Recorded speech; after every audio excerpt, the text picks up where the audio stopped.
Hello and welcome to another Culture Slate video.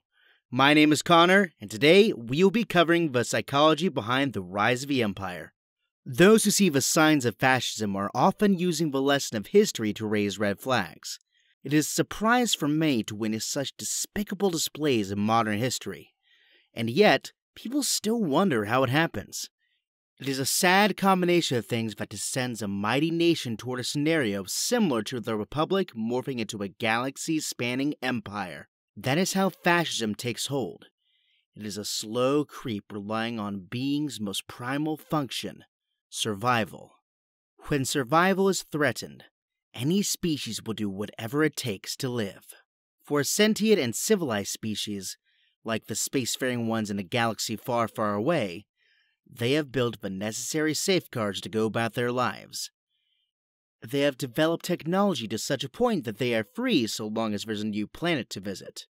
Civilization cannot exist without the perception of safety. When certain institutions are put in place to provide that safety and the populace accepts its legitimacy, then people can devote their attention to things beyond safety. Our understanding of safety changed when newspapers were invented. The pieces that appear in the news are, by their name, new and do not happen that often, hence why people are made aware of them. However, the framing of a piece and how much it relates to safety can affect the perception of reality in those who care to comprehend. In Star Wars, we have a relatively peaceful galaxy, but when some star systems find the corruption of the government too pervasive and threaten to secede if it continues, the threat of war looms. And suddenly, there is a threat to peace.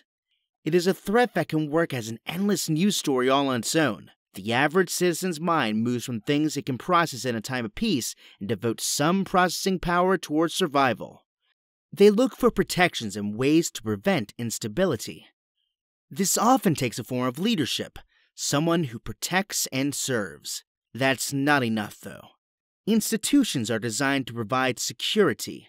These institutions are given at the discretion and authority to address a threat and convince the populace to keep calm and carry on. Except, those institutions did not exist in the Republic. There are the Jedi, of course, but they are not a military police organized to convince doubters to fall in line. So in the Republic, people are now met with a threat to their safety, and the standard approach to addressing disputes has failed.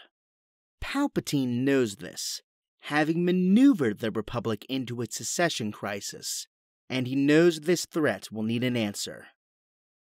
This is now a problem too widespread for the Jedi to keep a peace, so a motion is filed to give the Chancellor more powers than he usually would, allowing the clone army to be institutionalized. It is obvious that the order for clones was put in far before the Separatist threatened stability, but that fact does not register with the people. The Republic has its protection, and the people have a motivational leader. This is when propaganda really matters. It helps maintain a perceived need for these measures. Look at the atrocities these bad guys are doing. Look at the success of our grand army. Nothing turns people against a government like bad war press and low morale. It also feeds into everyone's confirmation bias. People like to feel they are correct. Who doesn't? The problem arises when you can't admit you're wrong. People have their predisposed views of a separatist influenced by their own biases and portrayal in whatever media they watch. So when word of a separatist atrocities reach their ears, it only confirms what they already believe, making those views that much harder to change or correct. Anakin's reaction to Padme's questioning they're on the right side is a perfect example of that. Taken together, when the perceived threat is no longer one, it is no surprise that the Senate lauded Palpatine's declaration for an empire. They do not think about how he is not giving up his power or that the war has gone on long enough.